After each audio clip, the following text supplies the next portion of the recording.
Ma mère a volé 185 000 € à ma fille.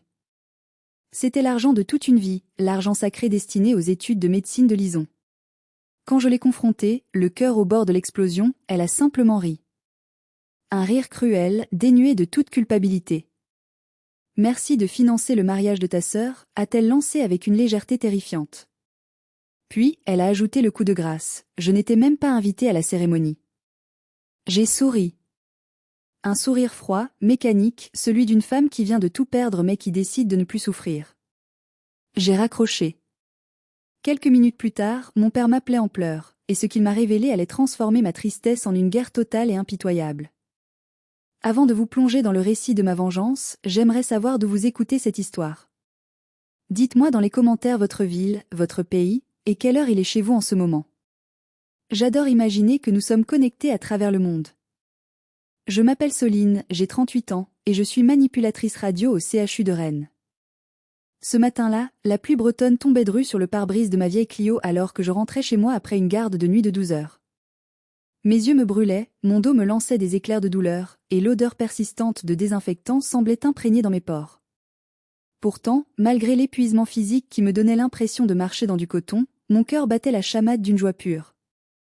La veille, ma fille Lison, ma raison de vivre, avait reçu la nouvelle que nous attendions depuis des années. Elle était admise à la faculté de médecine de Sorbonne Université à Paris. C'était l'aboutissement de 18 années de sacrifice. Je l'avais eue à 20 ans, seule, terrifiée, mais déterminée. J'avais sacrifié ma jeunesse, mes sorties, mes amours, et chaque petit plaisir personnel pour ce moment précis. Je suis entrée dans ma petite maison en banlieue rennaise. Tout était silencieux. Lison dormait encore, épuisée par l'attente des résultats. Je me suis fait un café fort, les pris à deux mains pour me réchauffer, et je me suis assise à la table de la cuisine. C'était le moment. Je devais virer la caution pour le studio parisien que nous avions repéré, un petit 15 mètres carrés hors de prix mais proche de l'université. J'ai ouvert mon application bancaire sur mon téléphone. Mon pouce a glissé sur l'écran, un geste que j'avais fait des milliers de fois pour vérifier que chaque centime était bien à sa place. J'ai cliqué sur le livret intitulé Avenir Lison. Ce compte, c'était ma fierté. Il contenait chaque heure supplémentaire que j'avais faite la nuit, chaque Noël passé à l'hôpital et surtout, l'héritage que ma grand-mère paternelle, Louise, avait laissé spécifiquement pour l'éducation de son arrière-petite-fille. Le total devait être de 185 450 €. L'écran a chargé. Et mon cœur s'est arrêté net. Le solde affichait 0 €. J'ai cligné des yeux. J'ai pensé à une erreur de connexion, un bug du serveur. J'ai fermé l'application, je l'ai rouverte. Toujours ce zéro, rond, vide, terrifiant. Une sueur glacée a commencé à couler le long de ma colonne vertébrale. Mes mains tremblaient tellement que j'ai failli lâcher mon téléphone. J'ai cliqué frénétiquement sur l'historique des transactions. Une seule ligne, en rouge vif, datée de la veille au soir. Virement sortant, Wedding Plané Prestige, Saint-Malo. Montant, 185 450 €. Initié par Bernadette. Bernadette. Ma mère. Le monde a basculé. Je me suis souvenu de cette procuration signée il y a 18 ans, quand Lison venait de naître et que j'étais une jeune mère célibataire dépassée. Mets-moi sur le compte, avait dit ma mère. Si tu as un accident, je pourrai accéder à l'argent pour la petite. J'avais oublié. J'avais eu confiance. Quelle idiotie. J'ai composé son numéro, la rage montant dans ma gorge comme de la bile. Elle a décroché au bout de la 3e sonnerie. En fond sonore, j'entendais de la musique classique et le tintement de verre en cristal. Allô? Soline? Fais vite, je suis débordée, a-t-elle dit. Sa voix était légère, aérienne. Maman. Ma voix était un croassement. Le compte de Lison. Il est vide. Ah, tu as vu, a-t-elle répondu, comme si je parlais de la météo. Oui, j'ai dû faire un virement hier soir. C'était urgent. Urgent? J'ai hurlé, me levant si brusquement que ma chaise est tombée. Tu as pris 185 000 €. C'est l'avenir de Lison. C'est pour son école, son logement, sa vie. Il y a eu un soupir agacé à l'autre bout du fil. Soline, arrête d'être hystérique. C'est pour le mariage d'Oriane. Tu sais très bien que Tanguy vient d'une famille exigeante. Les de Villefort ne peuvent pas se contenter d'un buffet campagnard. Il fallait rallonger le budget pour les fleurs, le traiteur et la location du château. Je suis resté bouche bée, l'air refusant d'entrer dans mes poumons. Tu as volé l'argent des études de ma fille pour acheter des fleurs, ai-je murmuré, incrédule. C'est laquelle Harry. Ce petit rire sec, condescendant, qui m'avait poursuivi toute mon enfance. Ne sois pas ridicule. Je n'ai rien volé. C'est un compte joint, c'est l'argent de la famille. Et Oriane a besoin de ce mariage pour assurer son avenir. Lison, elle est débrouillarde. Elle peut faire un prêt étudiant. Ou travailler au MCDO. Ça lui forgera le caractère. La pluie battait toujours contre la fenêtre de ma cuisine, mais je ne l'entendais plus. Le sang bourdonnait dans mes oreilles. Ma mère venait de condamner ma fille à l'endettement ou à l'abandon de ses rêves pour que ma sœur cadette, Oriane, l'enfant chéri, puisse avoir des pivoines importées sur ses tables de réception. Je vais appeler la police, ai-je dit, ma voix tremblante de fureur. Je vais porter plainte. Fais donc, a-t-elle répliqué, sa voix devenant soudain tranchante comme un rasoir. La police te dira que j'ai une procuration légale. C'est une affaire civile, Soline. Le temps que tu trouves un avocat et que tu lances une procédure, le mariage sera passé et l'argent dépensé. Tu ne feras que te ridiculiser. Elle avait raison. Elle savait exactement comment le système fonctionnait. Elle avait été secrétaire de mairie pendant 40 ans. Elle connaissait les failles. D'ailleurs, a-t-elle continué, changeant de ton pour adopter celui d'une fausse bienveillance mielleuse, puisque tu sembles si hostile à l'idée de contribuer au bonheur de ta sœur, je pense qu'il est préférable que tu ne viennes pas au mariage samedi. J'ai senti mes genoux lâcher. Je me suis rassise sur la chaise tombée que j'ai relevée machinalement. Tu me désinvites? C'est pour ton bien, chérie. Et pour le nôtre. Les de Villefort sont des gens très distingués. Toi, regarde-toi. Tu as l'air épuisé, tu n'as pas de tenue appropriée. Tu ferais tache sur les photos. Et je ne veux pas que tu fasses une scène à cause de cette petite histoire d'argent. Ce jour est consacré à Oriane. Elle doit briller. Rien ne doit venir ternir sa lumière. Chaque mot était une gifle calculée. J'étais la tâche. La honte. La fille utile pour payer, mais trop laide pour être montrée. J'ai regardé mon reflet dans la vitre noire du four. Je voyais mes cernes, mes cheveux en bataille, mon uniforme froissé. J'étais une femme de l'ombre, une travailleuse, face à leur monde de lumière et d'apparence. À cet instant précis, quelque chose s'est brisé en moi. Pas mon cœur. Non, mon cœur avait été piétiné tant de fois par cette femme que c'était devenu une habitude. Ce qui s'est brisé, c'est l'espoir. L'espoir vain, stupide et enfantin qu'un jour, si je faisais assez d'efforts, si je donnais assez, elle m'aimerait autant qu'elle aimait Oriane. Ce lien toxique a claqué net. Une froideur absolue m'a envahi. Une clarté mentale terrifiante. Je n'avais plus envie de pleurer. Je n'avais plus envie de crier. Je voulais juste la détruire. J'ai pris une grande inspiration et j'ai étiré mes lèvres. Tu as raison, maman, ai-je dit calmement. Il y a eu un silence surpris à l'autre bout du fil. Elle s'attendait à des pleurs, à des supplications. Ah, a-t-elle fait, méfiante. Oui. Je ne voudrais surtout pas gâcher la fête. Oriane mérite que tout soit parfait. Profitez bien de cet argent.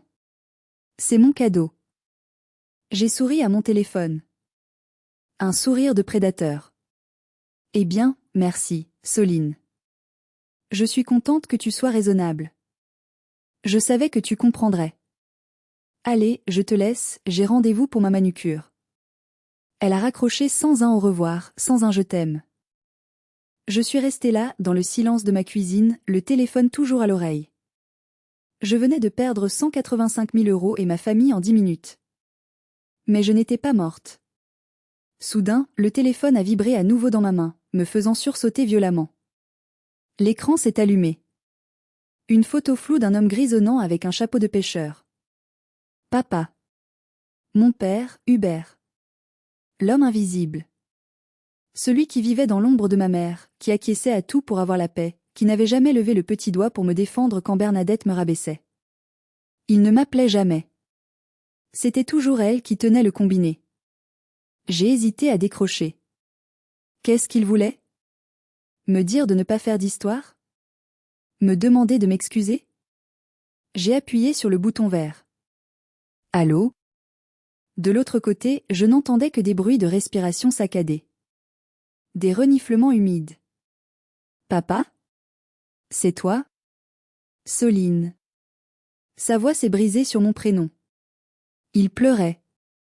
Pas des larmes discrètes, mais des sanglots profonds, incontrôlables. Soline, pardonne-moi.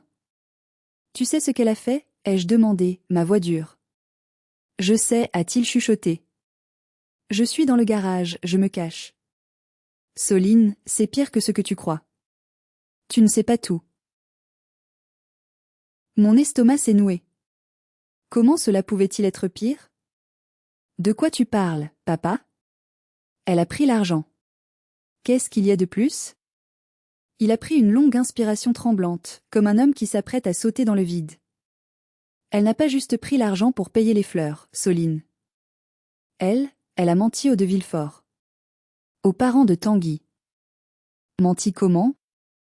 La famille de Tanguy, ce sont des aristocrates, tu sais. Des gens très à cheval sur les traditions, l'honneur, la réputation. Quand ta mère a commencé à organiser ce mariage pharaonique, le père de Tanguy, Monsieur de Villefort, a commencé à poser des questions. Il trouvait ça indécent, vu nos revenus de retraités. Il a demandé comment nous financions tout ça sans nous mettre en danger. Je serrais le téléphone si fort que mes jointures étaient blanches. Et qu'est-ce qu'elle a répondu? Elle leur a dit que c'était une dot, a avoué mon père, la voix étranglée par la honte. Elle leur a dit que c'était un patrimoine familial que nous avions constitué pour Oriane.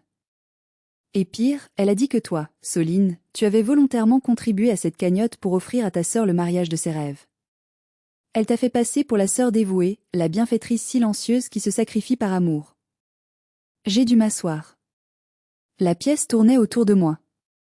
C'était machiavélique. Elle ne se contentait pas de me voler. Elle utilisait mon argent volé pour se faire mousser auprès de la belle famille, pour s'acheter une respectabilité sociale, tout en m'interdisant de venir pour ne pas briser l'illusion. Elle avait construit sa gloire sur ma ruine. Elle leur a même montré des faux relevés bancaires, a continué mon père.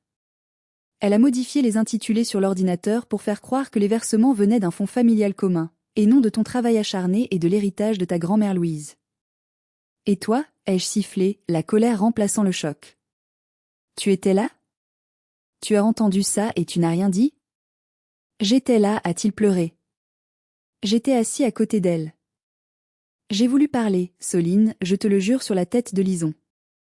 Mais elle m'a lancé ce regard. Tu connais son regard. Et le soir, elle m'a dit que si je disais la vérité, elle avalerait sa boîte de somnifères. Qu'elle préférerait mourir que d'affronter la honte.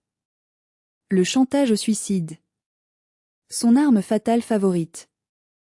Elle l'avait utilisée toute mon adolescence pour nous garder sous sa coupe. Alors tu as choisi de protéger ces mensonges plutôt que l'avenir de ta petite fille, ai-je dit avec une amertume glaciale.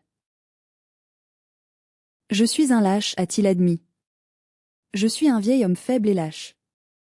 J'ai passé 40 ans à avoir peur d'elle. Mais ce matin, quand je l'ai entendue te parler au téléphone, quand je l'ai entendue rire alors qu'elle venait de briser la vie de Lison, quelque chose s'est cassé en moi aussi. Je ne peux plus. Je ne peux plus la laisser faire. Lison est la seule chose pure dans cette famille pourrie. Il y a eu un silence. J'entendais son souffle court. Tu veux m'aider? Ai-je demandé doucement. Je ferai tout ce que tu veux, a-t-il promis. Je ne peux pas l'affronter de face, Soline. Je n'ai pas la force. Si je lui crie dessus, elle va me manipuler, elle va retourner la situation. Mais je peux t'aider de l'intérieur. Dis-moi quoi faire. Une idée commençait à germer dans mon esprit. Une idée sombre, précise et vengeresse. J'avais un espion. Un allié insoupçonnable au cœur du dispositif ennemi. Ne dis rien à maman, ai-je ordonné. Continue de jouer le mari soumis. Continue de hocher la tête quand elle parle des fleurs. Mais je veux des preuves, papa. Je veux des photos de toutes les factures. Je veux les copies des mails échangés avec les de Villefort. Je veux voir exactement où est passé mon argent. Tu les auras, a-t-il dit. Je t'enverrai tout. À ce stade de l'histoire, je dois vous poser la question. Soyez honnête. Si vous étiez à ma place, avec un père qui vous avoue avoir été complice par lâcheté pendant des années, qu'auriez-vous fait? Auriez-vous coupé les ponts avec lui aussi par principe? Ou l'auriez-vous utilisé comme je l'ai fait? Dites-moi ce que vous auriez fait dans les commentaires, j'ai besoin de savoir si je suis la seule à penser ainsi. J'ai raccroché. Je me suis essuyé les yeux. Il n'y avait plus de larmes. Il n'y avait plus que de la stratégie. Je me suis levée. Il était temps de monter à l'étage. Il était temps de réveiller Lison et de lui briser le cœur. L'escalier qui menait à la chambre de Lison m'a semblé interminable, comme si je gravissais l'Everest sans oxygène. Chaque marche était une lourdeur de plus sur ma conscience. Comment annoncer à son enfant que le monde adulte est cruel, injuste et voleur? J'ai poussé doucement la porte blanche ornée d'un poster d'anatomie. Lison était déjà réveillée. Elle était assise en tailleur au milieu de son lit, entourée d'un chaos de vêtements. Sa valise était ouverte. Elle tenait dans ses mains la brochure brillante de la faculté de médecine, ses yeux pétillants d'une excitation pure et innocente. Dès qu'elle m'a vue, son visage s'est illuminé. « Maman! Regarde! J'ai trouvé sur un forum des anciens élèves qu'on peut racheter les livres de première année pour moitié prix. Si je m'y prends maintenant, on peut économiser au moins 200 € sur le budget livre. » Son enthousiasme m'a transpercé le cœur comme une lance. Elle se réjouissait d'économiser 200 € alors que sa propre grand-mère venait de lui en voler 185 000. Je me suis assise sur le bord du lit, repoussant une pile de t-shirts. Elle a vu mon visage. Son sourire s'est éteint instantanément, comme une bougie qu'on souffle. « Maman? Qu'est-ce qu'il y a? C'est grand-père? Il lui est arrivé quelque chose? Non, chérie. Grand-père va bien, physiquement. » J'ai pris ses mains dans les miennes. Elles étaient fines, délicates, des mains de future chirurgienne. Il faut qu'on parle de l'argent. Du compte à venir. Il y a un problème avec la banque, a-t-elle demandé, une inquiétude naissante dans la voix. J'ai pris une grande inspiration et j'ai tout raconté. Je n'ai rien édulcoré. Le solde à zéro. Le coup de fil. Le rire de Bernadette. Le mariage d'Oriane. Le mensonge de la dot. Je m'attendais à ce qu'elle hurle. À ce qu'elle jette des objets contre les murs. À ce qu'elle pleure de rage. Mais Lison a fait quelque chose de bien pire, quelque chose qui m'a glacé le sang. Elle s'est éteinte. Elle a doucement retiré ses mains des miennes. Elle a fermé la brochure de la faculté avec une précaution infinie et l'a posée sur sa table de nuit, face contre terre, comme on ferme le couvercle d'un cercueil. Elle a fixé le mur en face d'elle, le regard vide. Je savais, a-t-elle murmuré d'une voix blanche. Tu savais quoi, mon ange? Je savais qu'elle me détestait. Mamie Bernadette. Elle me regarde toujours comme si j'étais une erreur de la nature. Parce que je ressemble à Mamie Louise, c'est ça? Ta grand-mère? J'ai hoché la tête, les larmes me brûlant les yeux. Ma mère avait toujours voué une haine féroce à sa belle-mère, Louise, qui m'avait élevée et aimée quand Bernadette était trop occupée par ses réceptions mondaines. Lison était le portrait craché de Louise, tant physiquement que moralement.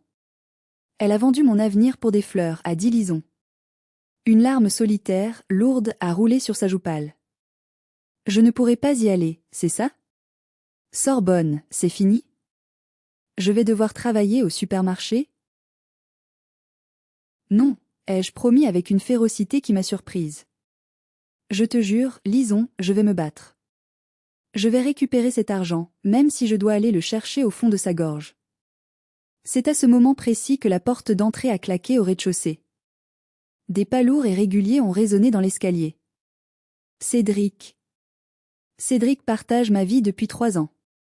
C'est un architecte de 40 ans, un homme solide, carré, pragmatique. Il est le calme au milieu de mes tempêtes. Il est tout l'opposé du chaos émotionnel de ma famille toxique. Il est apparu dans l'encadrement de la porte, a vu nos visages défaits, la valise ouverte, l'atmosphère de deuil. Il a posé son sac sans un mot et s'est approché. Qu'est-ce qui se passe? Je lui ai expliqué, la voix tremblante. Il a écouté sans m'interrompre, son visage se durcissant à mesure que je détaillais la trahison. Cédric ne s'énerve jamais. Il ne crie pas. Mais là, j'ai vu un muscle tressaillir dans sa mâchoire. Ses yeux sont devenus froids comme de l'acier. Il n'a pas perdu de temps en consolations inutiles. Il s'est tourné vers Lison. Tu iras à la Sorbonne, Lison. C'est une promesse. Puis il s'est tourné vers moi et a commencé à faire les 100 pas dans la petite chambre. Légalement, c'est complexe, a-t-il dit, son cerveau analytique décortiquant déjà le problème. En France, il existe ce qu'on appelle l'immunité familiale. L'article 311 à 12 du Code pénal. On ne peut pas porter plainte pénalement pour vol contre ses parents, sauf si le vol porte sur des documents d'identité ou des moyens de paiement. Le conjoint, c'est le piège parfait. Elle a le droit de retirer l'argent. Lison a laissé échapper un petit sanglot désespéré. Cédric s'est arrêté net. Il a levé un doigt. Cependant, a-t-il dit, l'immunité ne couvre pas tout. Si elle a menti à la banque sur l'origine des fonds, c'est du faux et usage de faux. Et surtout, si elle a menti à la belle famille pour obtenir un avantage social ou financier, si elle a utilisé cet argent pour une mise en scène frauduleuse, nous pouvons attaquer sous l'angle de l'abus de confiance ou de l'enrichissement sans cause civile. Il s'est planté devant moi, me prenant par les épaules. Soline, tu ne vas pas juste essayer de récupérer l'argent. On va détruire sa réputation. C'est ça sa monnaie d'échange, non? L'apparence? L'honneur? Alors on va la frapper là où ça fait mal. Comment? Ai-je demandé, sentant l'espoir renaître. Le mariage, a dit Cédric avec un sourire qui n'avait rien de joyeux. C'est la scène de crime. Et c'est là que nous allons rendre la justice. Mais je ne suis pas invitée, ai-je rappelé. Elle m'a banni. Cédric a eu un petit rire sec. Justement. C'est notre meilleur atout. Ils ne te verront pas venir. C'est l'effet de surprise. Les jours qui ont suivi ont été flous et intenses. Nous vivions dans une sorte de bulle de guerre. Le mariage d'Oriane avait lieu dans 10 jours. 10 jours pour monter un dossier béton. Nous avons transformé notre salon en quartier général. La table à manger était couverte de vieux relevés bancaires, de surligneurs et de post-it. Cédric s'occupait de la stratégie légale.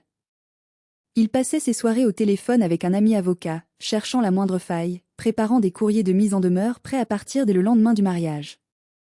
Lison, malgré sa tristesse, scannait tous les vieux documents que nous avions conservés dans le grenier, les preuves que l'argent venait bien de mon travail et de l'héritage de Louise. Nous avons retrouvé le testament de ma grand-mère, spécifiant clairement, pour l'éducation de mon arrière-petite-fille Lison. Même si l'argent avait transité par le compte joint, l'intention du donateur était claire. C'était une preuve morale puissante. De mon côté, je gérais mon agent double, papa. Chaque soir, vers 23h, quand Bernadette dormait après avoir pris ses somnifères, Hubert m'envoyait discrètement des photos via une messagerie cryptée que Cédric lui avait installée sur son téléphone. Les images défilaient sur mon écran, chacune étant un coup de poignard. Facture fleuriste Le Jardin d'Éden, 25 000 €. Acompte château de la Duchesse Anne, 40 000 €. Robe de mariée créateur, Paris, 12 000 €. Traiteur gastronomique, menu homard et truffes, 60 000 €. Je faisais le total. C'était vertigineux. Ma mère ne dépensait pas seulement l'argent, elle le brûlait. Elle essayait d'acheter sa place dans la haute société en dilapidant l'avenir de sa petite fille. Mais la pièce maîtresse du puzzle manquait encore. Pour que notre plan fonctionne parfaitement, il nous fallait une preuve irréfutable de la complicité d'Oriane. Jusqu'ici, on pouvait encore supposer qu'elle était une bénéficiaire naïve, qu'elle ne savait pas d'où venait l'argent, que maman lui avait menti à elle aussi. Le 5e jour, mon téléphone a vibré. Une capture d'écran d'un mail envoyé par papa. C'était un échange entre Bernadette et Oriane, daté d'il y a 3 jours. Oriane écrivait « Maman, Tanguy pose encore des questions sur le virement. Il trouve ça énorme comme somme venant de vous. Tu es sûr que Soline ne va rien dire ? Si elle apprend qu'on a pris son épargne, elle va piquer une crise. » La réponse de Bernadette « Ne t'inquiète pas ma chérie. Soline est trop molle, elle n'osera rien faire. Et puis, c'est un compte joint, techniquement c'est mon argent aussi. Elle se débrouillera avec ses heures sup, concentre-toi sur ta robe, tu dois être la plus belle pour écraser les cousines de Villefort. » La réponse d'Oriane, celle qui a scellé son destin. Ok, tant mieux. De toute façon, elle n'aurait fait que gâcher cet argent dans des loyers parisiens inutiles pour sa fille. Merci maman, t'es la meilleure. On va leur en mettre plein la vue. J'ai relu le message 3 fois. Gâcher cet argent. Ma propre sœur. Celle à qui j'avais changé les couches, celle à qui j'avais payé ses premiers téléphones, ses vacances, quand nos parents étaient un peu justes. Elle savait.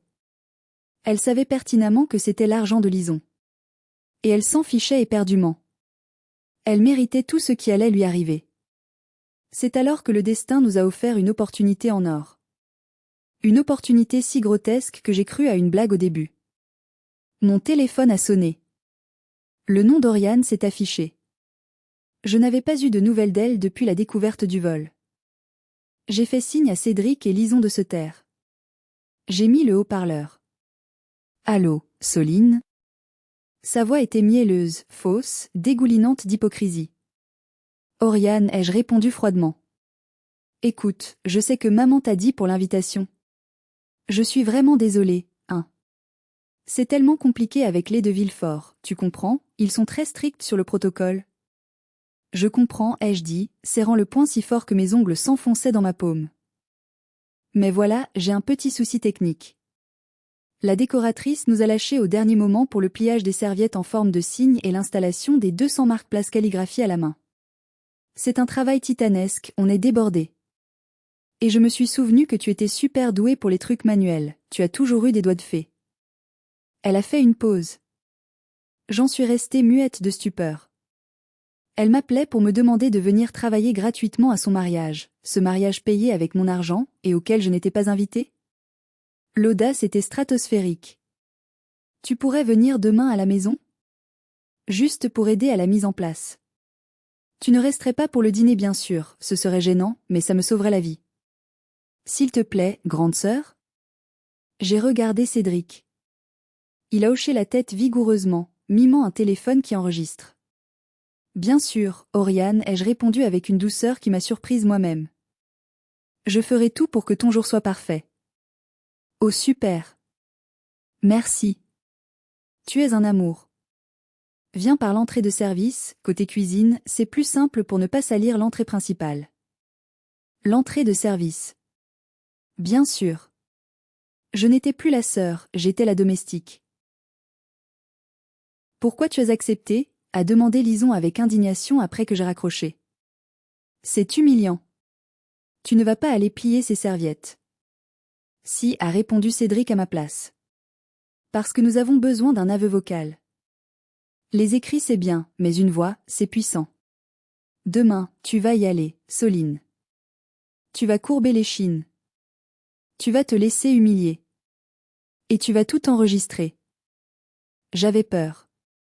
Peur de ne pas tenir le coup face à leur arrogance sans leur sauter à la gorge. Mais en regardant les yeux cernés de ma fille, j'ai su que je pourrais traverser l'enfer pour elle. Le lendemain matin, j'ai garé ma Clio devant la grille imposante de la maison de mes parents. C'était une belle bâtisse bourgeoise en pierre, à la périphérie de Rennes, le symbole de la réussite sociale que ma mère chérissait tant. J'ai contourné la maison pour passer par la porte de la cuisine, comme ordonné. Je me sentais comme un voleur entrant dans sa propre maison d'enfance. À l'intérieur, c'était l'effervescence. Des cartons de décoration s'empilaient partout. Bernadette et Oriane étaient assises à la grande table du salon, buvant du champagne en riant, tandis qu'une couturière s'affairait autour d'Oriane pour les derniers ajustements de sa robe. « Ah, Soline! Tu es là » a lancé ma mère sans se lever, sans un regard. Les serviettes sont dans le gros carton là-bas. Il y en a 200 à plier en forme de cygne. Fais attention, c'est du lin de soie, ça coûte une fortune, elle est main propre. Pas de bonjour, pas de comment vas-tu? Juste des ordres. J'étais invisible.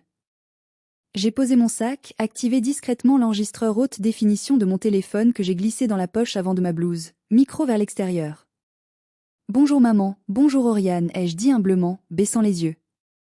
Oriane a tourné sur elle-même, faisant voler sa robe en dentelle de Calais. Alors? Elle n'est pas sublime? 12 000 €, une création unique. 12 000 €. Le prix d'une année de logement, de nourriture et de transport pour Lison. Elle est magnifique, ai-je menti, la bile au bord des lèvres. Je me suis mise au travail dans un coin, pliant les serviettes en silence. Elles m'ont vite oublié, reprenant leur conversation comme si j'étais un meuble. Tanguy est tellement stressé par le budget, riait Oriane en tendant sa coupe vide à ma mère pour qu'elle la remplisse. S'il savait que c'est l'argent de la bonne poire qui paie le champagne, il ferait une syncope. Il est tellement coincé avec ses principes. Chut, a dit Bernadette, mais en souriant, complice. Ne dis pas ça. C'est l'héritage familial. J'ai juste réorienté les priorités. Lison n'a pas besoin de faire médecine. C'est trop long, trop dur. Infirmière, c'est très bien aussi, comme sa mère. Pas besoin de grandes études pour finir vieille fille. Mon sang bouillait. Il fallait que je les pousse à bout. Que j'obtienne l'aveu clair et net, adressé directement à moi. Je me suis levée, une serviette à la main, et je me suis approchée d'elle. J'ai pris mon air le plus pathétique. Maman, s'il te plaît, ai-je commencé, mettant des trémolos dans ma voix. Je ne demande pas tout. Mais juste la moitié? Lison a travaillé si dur. Si on ne paie pas la caution cette semaine, elle perd sa place à Paris. C'est son rêve. Bernadette a posé sa coupe de champagne avec fracas sur la table en verre. Soline, ça suffit. Tu vas nous gâcher l'ambiance avec tes jérémiades? J'ai dit non. L'argent est dépensé. Tout est parti dans les acomptes. Il n'y a plus rien. Zéro. Mais c'était mon argent. Je l'ai économisé pendant 18 ans. C'était l'argent de Mamie Louise. C'était sur MON compte, a craché Oriane, intervenant soudain avec une méchanceté pure. Elle s'est approchée de moi, son visage parfait déformé par le mépris. Légalement, c'est ta maman. Et maman a décidé que je le méritais plus que ta gamine intello et triste. Fais-toi une raison, Soline. Tu as toujours été la ratée de la famille. Maintenant, retourne plier ces serviettes ou dégage. Tu savais que c'était pour ses études, ai-je insisté, me tournant vers ma sœur, fixant ses yeux pour graver ce moment dans ma mémoire. Bien sûr que je savais, a ricané Oriane. Et alors? Je vais épouser un de Villefort. Ça va rejaillir sur toute la famille. C'est un investissement. Lison devrait me remercier de lui donner des cousins riches. Merci, ai-je murmuré. Pardon, a demandé Oriane, surprise. Merci de m'avoir dit la vérité, ai-je dit plus fort. J'ai senti le poids du téléphone dans ma poche. J'avais tout. La préméditation, la conscience du vol, le mépris, l'intention de nuire. Je vais y aller, ai-je dit en posant la serviette non pliée sur la table. Et tu n'as pas fini. Il en reste 150, a crié ma mère. Je ne me suis pas retournée. J'ai marché vers la sortie, le cœur battant la chamade. J'avais l'arme du crime. Il ne restait plus qu'à trouver le bon moment pour appuyer sur la détente. Et ce moment, ce serait dans 3 jours, à Saint-Malo. Le jour J est arrivé. Un samedi ensoleillé, typique de la côte d'Émeraude. Le ciel était d'un bleu insolent, parsemé de quelques nuages blancs poussés par le vent marin. Nous avons pris la voiture de Cédric, une berline confortable. Pas de tenue de gala pour nous. Cédric portait un costume sombre, très sobre, presque austère. Lison avait mis un tailleur pantalon noir qu'elle utilisait pour ses oraux de concours. Et moi, j'avais mis ma tenue de combat, une robe bleu marine, stricte, col fermé, cheveux tirés en arrière. Nous ne ressemblions pas à des invités de mariage venus faire la fête, mais à des huissiers de justice venus exécuter une sentence. La route vers Saint-Malo était silencieuse. Lison regardait défiler les paysages de bocage breton, serrant sa petite pochette noire contre elle. Ses mains étaient moites. « Tu es prête ?» lui a demandé Cédric en se garant un peu à l'écart du parking principal de l'hôtel, caché par des pins maritimes. « Je veux juste voir leur tête quand elles comprendront, a répondu Lison. Elle avait mûri de 10 ans en une semaine. Son regard n'avait plus rien de l'adolescente insouciante, c'était le regard d'une femme blessée qui demande réparation. Le lieu de réception était le Grand Hôtel des Thermes, un palais surplombant la plage du Sillon. Le luxe absolu. Des drapeaux claquaient au vent. Des valets garaient des Porsche et des Jaguars. Mon téléphone a vibré. Un message de papa. Je suis à l'entrée. J'ai vérifié la liste des invités côté mariés. J'ai glissé vos noms en bas de la page 4 ce matin quand l'hôtesse avait le dos tourné pour répondre à un appel. Dites que vous êtes des cousins éloignés des de Villefort si on vous demande. Je vous aime. Courage. Mon pauvre papa. Il risquait gros. S'il se faisait prendre, Bernadette le détruirait. Mais il tenait bon. C'était notre ticket d'entrée. Nous avons marché vers l'entrée principale, le gravier crissant sous nos chaussures. Des invités en smoking et robes longues descendaient de voitures de luxe. Il y avait des chapeaux extravagants, des bijoux étincelants. Je regardais tout cela avec écernement. Chaque rose, chaque coupe de cristal, chaque ruban de satin avait été payé avec mes gardes de nuit, avec la sueur de mon front, avec l'avenir de ma fille. À l'entrée, sous une arche florale gigantesque, une hôtesse en uniforme impeccable tenait une tablette numérique. « Non, s'il vous plaît » a-t-elle demandé avec un sourire professionnel figé. Mon cœur s'est arrêté. Si Bernadette était là. Si elle avait donné des consignes spécifiques. Soline, Cédric et Lison. Legrand a dit Cédric avec une assurance impériale, utilisant son nom de famille pour brouiller les pistes immédiates. L'hôtesse a froncé les sourcils, fait défiler sa liste. Le temps s'est étiré, élastique, insupportable. Je ne vous trouve pas dans la liste famille mariée. Regardez vers la fin, nous avons été ajoutés tardivement. Nous sommes des cousins éloignés de la branche de Lyon, a improvisé Cédric. Elle a scrollé vers le bas. Ah oui, voilà. Legrand, 3 personnes. Veuillez m'excuser. Bienvenue. Le cocktail est servi sur la terrasse panoramique. Nous sommes passés. Nous étions dedans. Le cheval de Troie était entré dans la citadelle. Le décor était féerique. Des arches de fleurs blanches partout. Un quatuor à cordes jouait les 4 saisons de Vivaldi. Le champagne coulait à flots. L'odeur de la mer se mélangeait à celle des parfums coûteux. J'ai repéré ma mère. Elle trônait au centre d'un groupe, riant fort, la tête rejetée en arrière, une coupe à la main. Elle portait une robe en soie couleur champagne qui avait dû coûter 5 000 €. Elle rayonnait de cette satisfaction vaniteuse qu'elle affectionnait tant. Elle était la reine-mère, triomphante. Oriane n'était pas encore là, elle faisait probablement son entrée de star plus tard pour l'effet dramatique. Tanguy, le marié, était près du bar. Il avait l'air nerveux mais heureux. Il discutait avec un homme âgé, très distingué, aux cheveux blancs impeccables, son père, Monsieur de Villefort. Le plan est simple, a chuchoté Cédric. On se fait discret jusqu'au dîner. On attend le moment des discours. C'est là que l'attention est maximale. Je vais repérer la régie technique pour voir comment brancher l'audio. Moi je reste avec maman, a dit Lison. Je veux qu'elle me voie quand ça arrivera. Nous nous sommes fondus dans la foule. J'avais l'impression d'être une espionne, le cœur battant à tout rompre. Soudain, le regard de Bernadette a balayé la foule, vérifiant que tout était parfait. Et son regard s'est arrêté sur moi. Son sourire s'est figé. Son visage a viré au gris cendre. Elle a lâché sa coupe. Elle s'est brisée sur le sol de marbre, mais la musique couvrait le bruit. Elle a commencé à marcher vers moi, fendant la foule comme un brise-glace, les yeux injectés de fureur pure. Le compte à rebours avait commencé.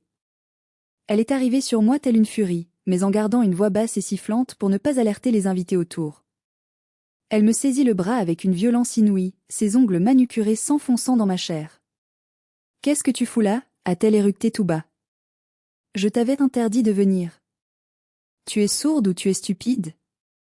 Je l'ai regardé droit dans les yeux, sans ciller. J'ai dégagé mon bras d'un coup sec. « Bonjour maman » ai-je répondu calmement.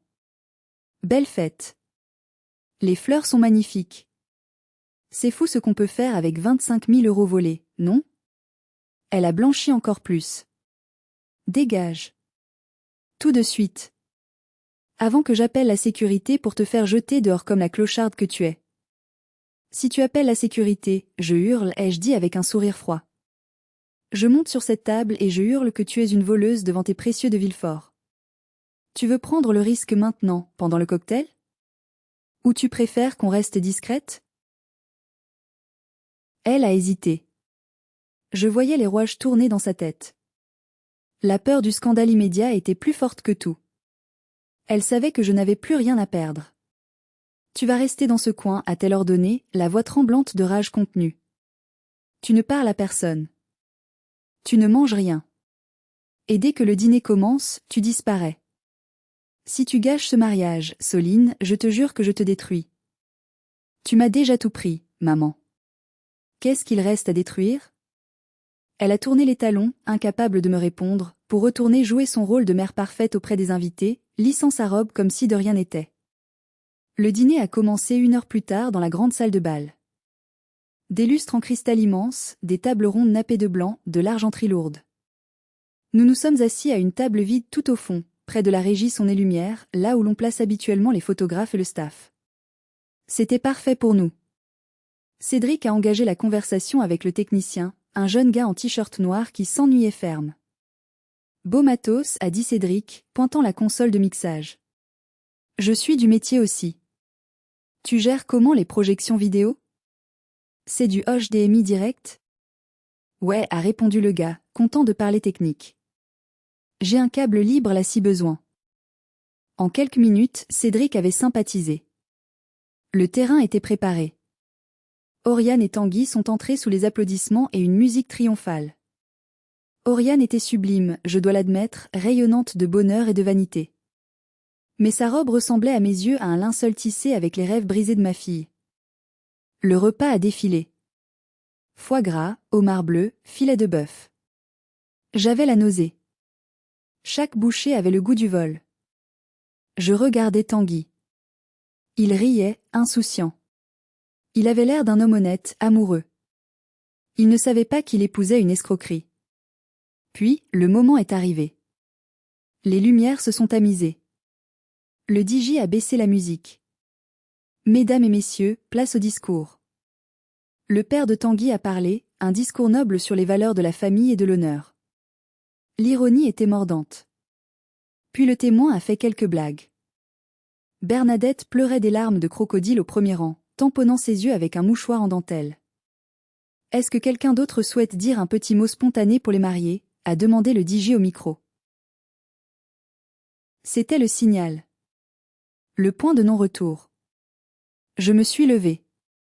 Mes jambes tremblaient tellement que j'ai cru tomber, mais Cédric m'a mis une main rassurante dans le dos. Bernadette s'est retournée. Quand elle m'a vue debout, avançant vers la scène, elle a écarquillé les yeux.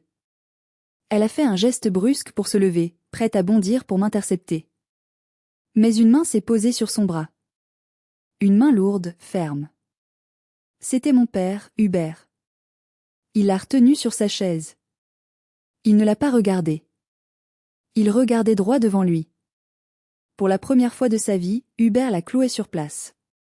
Elle a tiré sur son bras, sifflé son nom, mais il n'a pas bougé d'un millimètre. Je suis montée sur l'estrade. J'ai pris le micro des mains du DJ surpris. Cédric, derrière moi, a branché son téléphone sur la console. La salle s'est tue. 200 visages se sont tournés vers moi. Le silence était lourd, électrique. Bonsoir à tous, ai-je dit. Ma voix a résonné dans les enceintes, claire, forte, sans tremblement. Je suis Soline, la sœur aînée d'Oriane. Celle qu'on a oublié de vous présenter. On dit souvent que les mariages sont l'union sacrée de deux familles, ai-je commencé, fixant droit dans les yeux Tanguy, qui me regardait avec une curiosité polie mais inquiète. Et ma mère, Bernadette, a beaucoup insisté ces derniers mois sur la générosité exceptionnelle de notre famille pour rendre ce jour possible. Elle vous a dit, je crois, monsieur de Villefort, que c'était une dot. Un cadeau d'amour venant de nos économies à tous. J'ai vu Bernadette devenir livide. Elle essayait toujours de se dégager de l'emprise de mon père, ses yeux lançant des éclairs de panique pure. Mais il y a une chose que vous devez savoir sur ce cadeau, ai-je poursuivi, ma voix se durcissant.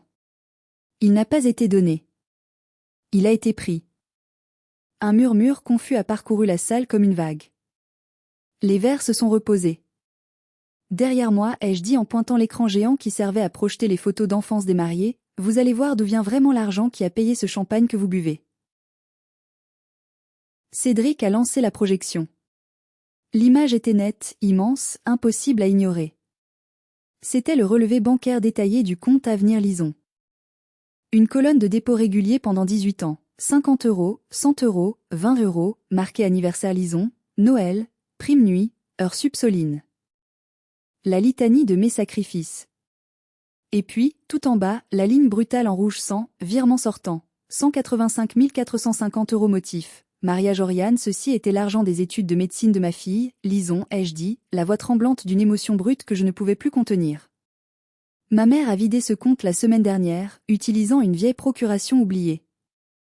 Des hoquets de surprise ont éclaté dans la salle. Tanguy s'est levé à demi, le visage blanc comme son gilet. C'est faux, a hurlé Bernadette, réussissant enfin à se libérer et se levant. C'est un montage. Elle est jalouse. Elle est folle. Ne l'écoutez pas. Vraiment, ai-je demandé calmement. Alors écoutons ce que tu en penses vraiment, maman. Et toi aussi, Oriane. Écoutons ce que vous disiez hier, dans la cuisine. Cédric a appuyé sur lecture. L'audio a envahi la salle, cristallin, impitoyable. La voix de Bernadette a résonné. Lison n'a pas besoin de faire médecine. Pas besoin de grandes études pour finir vieille fille. Puis, pire encore, la voix d'Oriane, moqueuse, arrogante, celle qui a glacé le sang de tous les invités. Légalement, c'est ta maman. Et maman a décidé que je le méritais plus que ta gamine intello. S'il savait que c'est l'argent de la bonne poire qui paie le champagne, il ferait une syncope. Il est tellement coincé. Le silence qui a suivi la fin de l'enregistrement était terrifiant. Absolu. On aurait pu entendre une épingle tomber sur la moquette épaisse. Oriane était pétrifiée sur sa chaise d'honneur, la bouche ouverte, une fourchette à la main. Tout le vernis, toute l'élégance, toute la fausse gentillesse venait de s'évaporer. Elle était nue devant 200 personnes. Une voleuse égoïste, cruelle et vulgaire. Je me suis tournée vers les beaux-parents, les de Villefort. Ils étaient rouges de honte et de colère. Le père de Tanguy regardait Bernadette comme si elle était une ordure déposée sur sa table. Tanguy, ai-je dit doucement, m'adressant directement au marié. Je sais que tu ne savais pas. Je sais que tu es un homme d'honneur. Mais maintenant tu sais. Ce mariage est une fraude. Ma mère t'a menti sur la dot, et ta femme? J'ai regardé Oriane qui commençait à pleurer, ta femme s'est moquée de toi autant qu'elle m'a volé. J'ai posé le micro sur le pupitre. Le Larsen a fait grincer les dents de tout le monde. Je veux mon argent, ai-je dit sans micro, ma voix portant dans le silence de mort. Sinon, dès lundi, c'est le tribunal pour abus de confiance et complicité. C'est là que le barrage a cédé et que le chaos a éclaté. Ce qui s'est passé ensuite restera gravé dans ma mémoire comme le plus beau et le plus terrible des spectacles. Une tragédie grecque en temps réel. Tanguy s'est tourné vers Oriane. Il ne criait pas. Il était d'un calme effrayant, ce calme qui précède les tempêtes destructrices. Tu savais, a-t-il demandé. Sa voix était basse, mais tout le monde tendait l'oreille. Tu savais que c'était l'argent de ta nièce? Oriane a tenté de lui prendre la main, paniquée. Chérie, c'est compliqué, tu ne comprends pas, c'est des histoires de famille. Soline exagère? Il a retiré sa main comme si elle l'avait brûlée avec un fer rouge. L'audio était clair, Oriane. Tu m'as traité de coincé. Tu as ri du fait de voler une gamine de 18 ans. Il a regardé autour de lui, regardé le luxe obscène de la salle, les fleurs, les lustres. Tout ça me dégoûte, a-t-il dit avec une répulsion visible. Cet or, c'est de la boue. Il a enlevé sa boutonnière fleurie, l'a jetée sur la table au milieu des assiettes pleines, et a enlevé son alliance qu'il a posée à côté. C'est fini. Il s'est dirigé vers la sortie à grandes enjambées. Tanguy. Reviens. Je t'aime, a hurlé Oriane, se levant et courant après lui, sa longue traîne se prenant dans les chaises, manquant de la faire tomber. Elle ressemblait à un fantôme désespéré. La mère de Tanguy, Madame de Villefort, s'est levée majestueusement. Elle s'est approchée de Bernadette qui était affalée sur sa chaise, le visage dans les mains. Vous êtes une femme méprisable, a dit Madame de Villefort, d'une voix haute et distincte qui a claqué comme un fouet. Vous nous avez menti, vous nous avez manipulés. Ne nous contactez plus jamais. Le mariage est annulé. Elle a fait un signe à son mari et aux invités de son côté. La moitié de la salle, le côté du marié, s'est levée comme un seul homme et a commencé à partir. C'était un exode massif et silencieux. Bernadette, voyant son triomphe social se transformer en catastrophe publique absolue, a relevé la tête. Ses yeux ont cherché une cible pour sa douleur. Elle m'a vu, debout près de l'estrade, immobile. Elle a poussé un cri animal. Elle s'est jetée sur moi, les mains en griffes. Salope! Tu as tout gâché. Je te hais. Je vais te tuer. Elle a levé la main pour me frapper au visage. J'ai fermé les yeux, attendant le coup, trop épuisé pour bouger. Mais le coup n'est jamais venu. Une main avait arrêté la sienne en l'air. Une main forte, habituée au travail manuel. C'était mon père. Pour la première fois en 40 ans de mariage, Hubert tenait tête physiquement à sa femme. Ne la touche pas, a-t-il grondé. Sa voix tremblait, mais elle était ferme comme du granit. C'est fini, Bernadette. Tes mensonges, tes manipulations, ta méchanceté, c'est fini. Il l'a lâchée avec dégoût, la repoussant légèrement. Elle a reculé, trébuchant, regardant autour d'elle, cherchant un soutien, un regard ami. Mais il n'y avait personne. Même ses amis les plus proches détournaient le regard, gênés par l'ampleur du désastre. Lison s'est approchée de moi et m'a pris la main. On y va, maman? J'ai assez vu. Oui, ai-je dit. On y va. Nous sommes sortis la tête haute, traversant les ruines de la fête, laissant derrière nous les cris hystériques d'Oriane qui suppliait Tanguy sur le parking et les pleurs de rage impuissante de ma mère. Le lendemain, mon téléphone n'a pas arrêté de sonner. Des messages vocaux d'insultes d'Oriane, des menaces voilées de Bernadette. J'ai tout bloqué. Je n'avais plus rien à leur dire. Le lundi matin, dès 9h, accompagné de Cédric et d'un avocat spécialisé, j'ai envoyé une mise en demeure officielle par huissier.